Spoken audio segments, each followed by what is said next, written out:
Hello, everybody. It's so good to be here with my friend Michelle Rispo Hill. We've got a great conversation for you today. We are both passionate about helping teachers stay longer and get stronger. I'm going to let Michelle tell you a little bit about her journey in education, but I just had to show you her beautiful book with Frank, Fired Up Teachership. And you and Frank both have so much energy that when I read it, like I could feel the passion and energy. So thank you for putting this beautiful work out. And Michelle, I'm going to let you tell everybody a little bit about you. Okay, well, thanks for having me. What an honor to be here this morning and to talk about not just Fired Up Teachership, because that is a passion project that came into fruition in November, but my journey as an educator. So just real quick, I'm married for over 35 years. I have 4 grown adult children. I have 4 grandsons that are, quite rambunctious and just such a joy to be around, and that incredible energy. But my career started in 1986 when I graduated from college.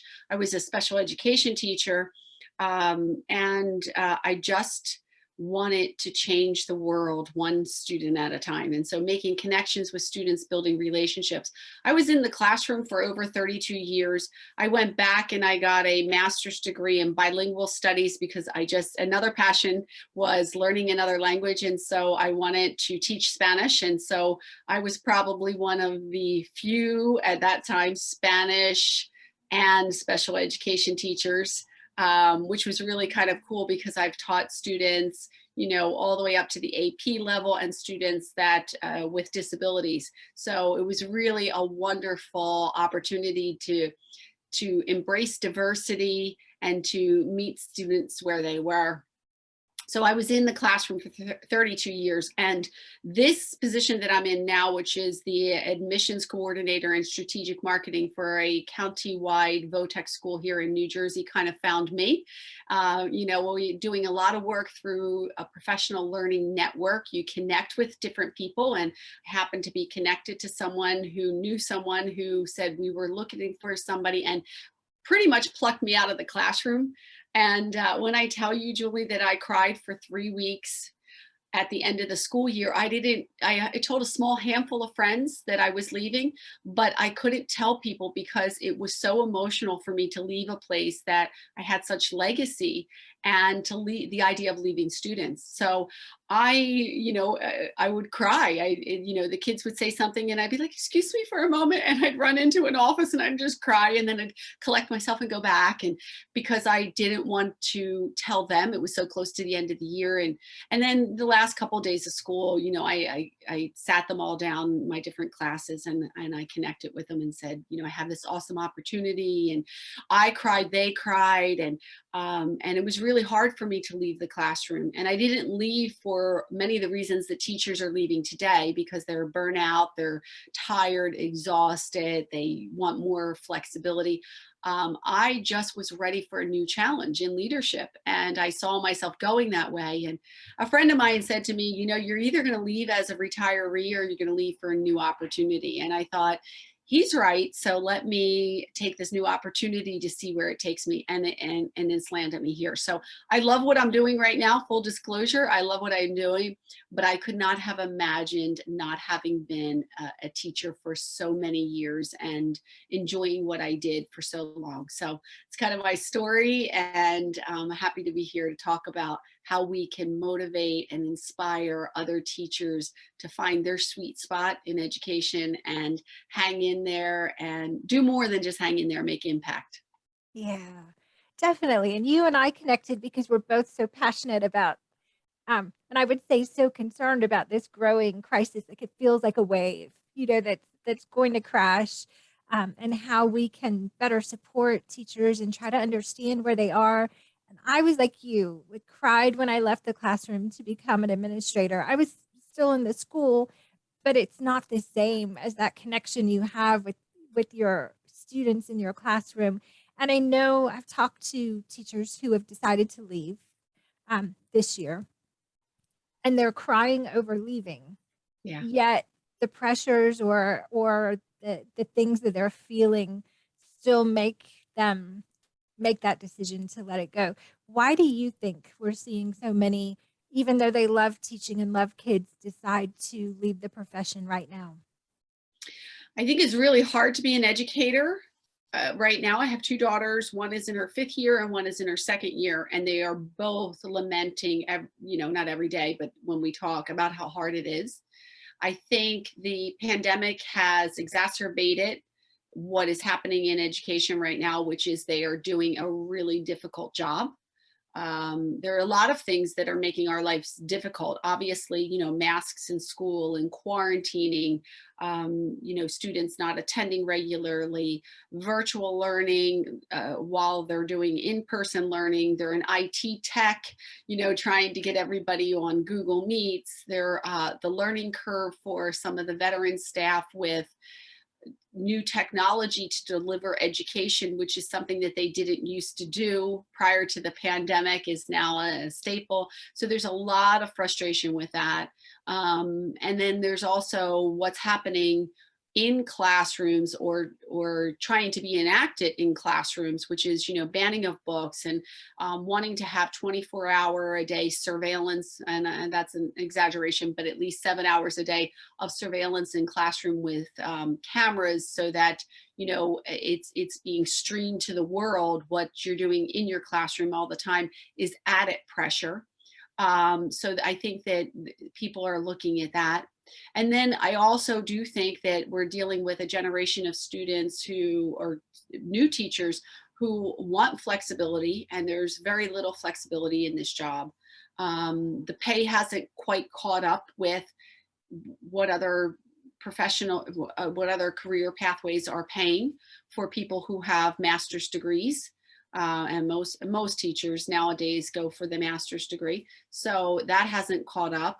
And then the idea that because teachers are altruistic, almost like being in the clergy, that they'll just do everything for free, I think is exacerbating the situation as well. So I think all of those things are really rolling into this tight ball of saying, is this sustainable? And we're seeing that it's not. And we're seeing a massive amount of people leaving. So just a statistic that hopefully will jar some people, that 50% of new teachers leave within the first 5 years. And if we can just really digest that for a moment, to think about half of the teachers that come into the education sphere leave within the first 5 years, we have a major problem. We do, and we have people like you and I who are 30-year veterans who are going into other different kinds of ed careers or retiring, and so we have this wave of us coming out, some of us choosing to come out earlier than we thought because of pandemic issues, and then fewer people choosing this as a major in ed. I work at a college, so I see that. That's a trend nationally. And then losing our early career teachers. What do you think we can do, those of us outside of schools right now, to better support teachers? I love that question. And just to give people a visual, I call it the 3-leg stool, and you hit all 3 of those in your explanation of why we are seeing the massive teacher shortage. So all 3 of those are part of this stool that we're holding up, the stool of education, and any one of them is going to take us off balance. But right now we are dealing with all 3 of those. And so our stool is beyond shaky. It's just beyond shaky. So there are a lot of things that we can do in terms of education, what we need to do so if we look at all 3 of those things, I would say, if we look at one of them being attracting people into education, we need all hands on deck on that one. We need a nationwide media campaign to talk about what teachers do, how important they are to the lives of young people and the impact that they make. We need to be able to support them better so that within the first 5 years, they don't leave the profession. And that requires, and again, somebody was pointing out on Twitter last night, like administrators. And I'm like, administrators are in the schools, they're educators, and they're feeling the stress equally. So administrators are not necessarily the answer to this. But what we need to support them is the US Department of Education, as well as your State Department of Educations, need to do a better job with how we are assisting and serving our young staff that I should say new staff coming in, because sometimes they're not quite young, but the new staff coming in. How are we supporting them in meaningful ways that we're not adding to their plate, that we're taking off of their plate, and making sure that they have all the supports and resources that they need so that they can function and be successful those first 5 years. Because when they get past the 5 year mark, they kind of find their sweet spot. You know, they have the classroom leadership part down. They understand the, uh, all of the peripheral things that they need to do for their job to make it work. They kind of have lesson planning down, curriculum mapping, all that stuff down.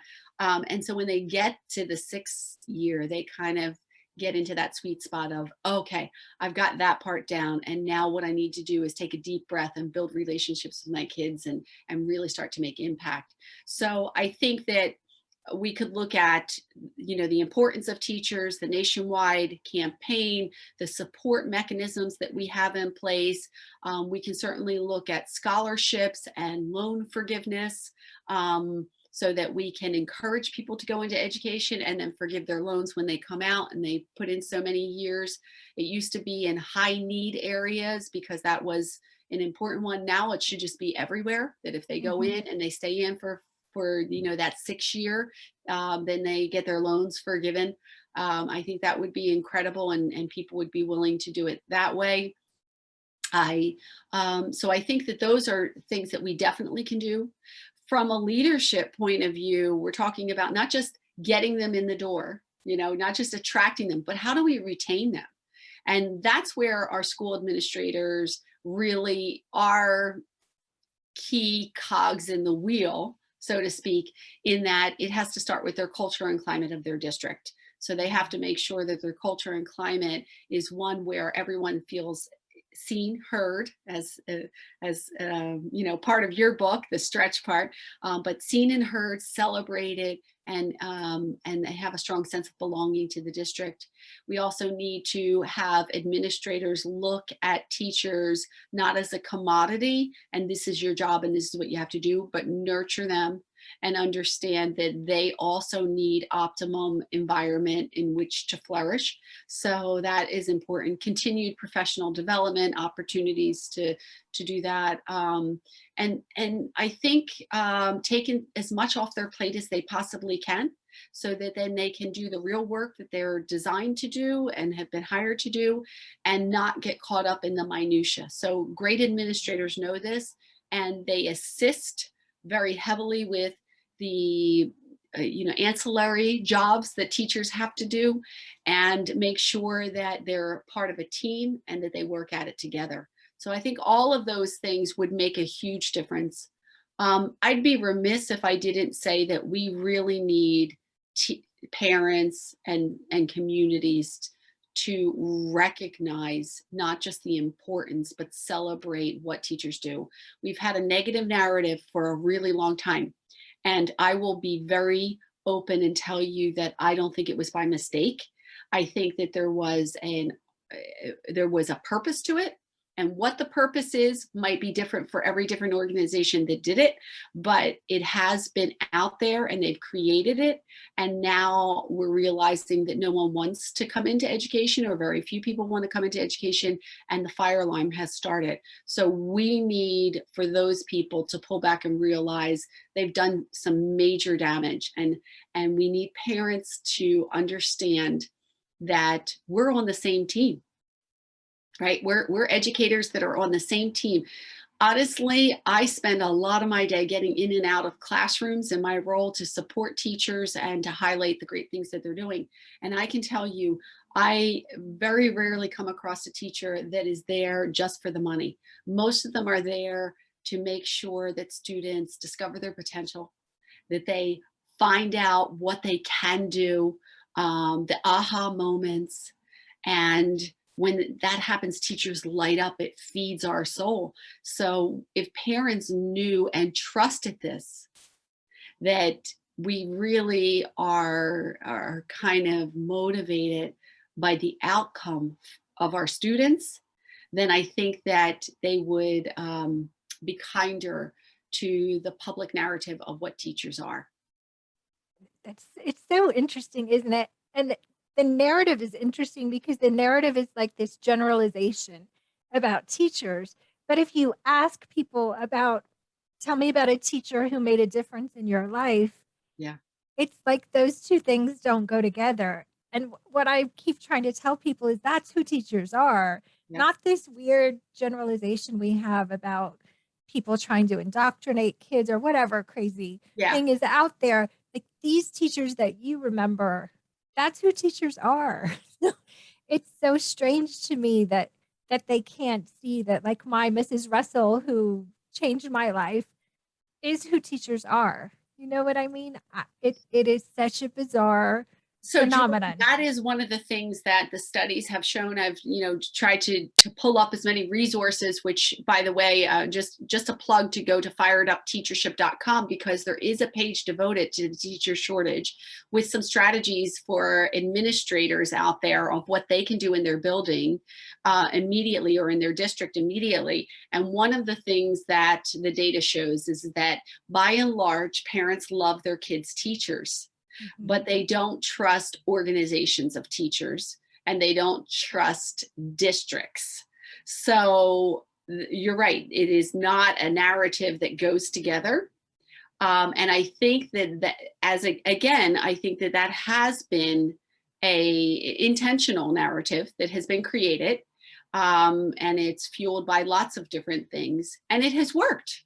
It has worked. It and So it continues to work, doesn't it? Like we're seeing people get elected based on this narrative and stoking this fear in parents, and it's such a hard thing for people like you and I who share these stories to push against. You know, we have to put, fear is powerful. it And is. so we have to put so much good out there to try to counteract that fear that's being stoked So about while what's happening. we're being so genuine in our conversation, and having this conversation about the fear and people getting elected for that, and politically, it doesn't matter to me what side of the aisle you're on, but I think that if we had trust that in any organization, in any career pathway, that most teachers or most professionals are doing what they're supposed to be doing with good intention, if we had that trust, I think that we would come at it at a different place. So our job in education is not to just feed the students with information that can be found in a book. Our job is to create independent thinkers, creative thinkers that think outside the box, because that is a skill that employers want, right? But we want to change, or we don't, in some places don't want to encourage that. We want them to have that old fashioned traditional model of, you sit, I feed you with information, you regurgitate it and give it back to me, and then you leave, and somehow magically when you leave, you're going to be prepared for the world of innovative, creative thinking outside the box. So those two things don't go together. And what I would say to parents, if they're listening to this, or just community members, is that what I've said to a parent years ago, I said, what do you want for your son to be when he leaves us? And they said, successful. And I said, well, do you think he's just going to walk out of here and be successful? Or do you think that's a journey that he's on? And they said, no, it's a journey. And I said, so during these years that we have him, and we are the professionals in the building, can you trust us to do our job? Because we've been doing this a really long time. And can you trust us to do the job because we want your child to be successful too? And I think they were taken back about that, because they wanted a scripted kind of formula on how we were going to educate their child. And what I would say is, some of the most impactful teachers that you have had didn't follow the script, and they changed the trajectory of your life. And if people are listening to that, you have to sit back and say, I get it, that their job is not just to give information. Their job is to produce people who think creatively, who act empathetically, who are good citizens of the United States. Yeah. And that is our goal. And if people would trust that, I think we'd be in a much better place.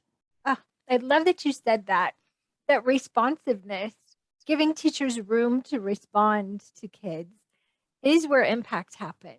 It's where relationships are built.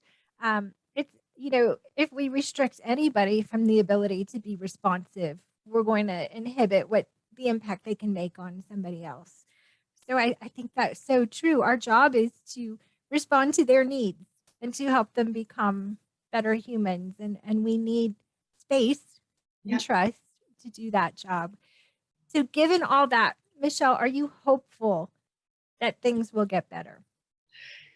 Yes. As I said, I have two daughters who are both in education, and when they call, and last night we had, a call with one of our daughters. She's fifth year, and she had to pick up an extra block of a teacher that is out on surgery, and this has been ongoing all year. And my husband, is like, well, can't they just get a sub? And she's like, Dad, they don't have subs. Nobody has subs right now. And she was very close to tears, honestly. And he came away feeling like, wow, like, as a parent, you want to protect your children. It doesn't matter how old they are. He like wanted to fix that. And he was like, wow, that's really hard. I go, and that's what we're feeling right now in education. But I've told both of my daughters this. Hang in there. It is going to get better. We are starting to see light at the end of the tunnel. And by that I mean the pandemic. We're starting to learn how to deal with it. So I think that's the small opening of light that we're starting to see. And I think some people will feel like a different vibe when we start to get to a point where it opens up a little bit more and we'll breathe literally and figuratively a little bit easier. I think that's going to happen. But I do think we're in for some choppy waters in terms of this teacher shortage. But what I have learned in my years of experience, and we're probably close in the same age, is we've been in it a long time. There's ebbs and flows. We're going to go through some really choppy waters, but it has to happen in order for rebirth. Mhm. And so sometimes I'll say, sometimes things have to burn to the ground in order for rebirth to come up, right? And I think what we're going to see is that we are going to have some really tough times in education, but because we have them, we're actually going to be better for it. We're going to come out with an alternate schedule of what school might look like. We're going to design the school experience differently so that there's passion projects. Students aren't sitting in classes just because they need seat hours, but because they need to prove proficiency. And if they already have it, then why are we keeping them here? We're going to start to see some flexibility with teachers, where that they may do a wheel schedule where teachers teach for 4 days and have a day where they have flex time and they can do different things. So there's going to be that type of thing, thinking that's going to happen because we can't staff classrooms. We're going to have hybrid situations where we're going to bring in an expert so that they can teach a class with a facilitator in there, but that they are getting the content as well as the relationship building in the same opportunity, but it's delivered differently. So we are going to see some very big changes in education. And we are also going to see a rebirth of falling in love with teachers again, because our society depends on it. So You yeah, give I'm optimistic. Good. You give me hope. And if, especially teachers, if you need a little hope, a little Thank you. fire stoked again, check out Michele and Frank's book, Fired Up Teachership. It will energize you, help you remember your purpose, give you good strategies you can use. So I hope people will check that out. And thank you, Michele, for Oh, sharing all of your perspective and your wisdom. I'm so grateful for this time with you today. Oh, thank you for having me. I am really excited about what's going to happen next. I'm a little fearful for a little while, but I do have full confidence that we're going to come out better and stronger in education, and that is my greatest hope. And I don't think that I think I'll be a teacher until the day I die. Yeah. I will ditto that. And thank you. Thank you everybody for joining us today. Hang in there. Yes.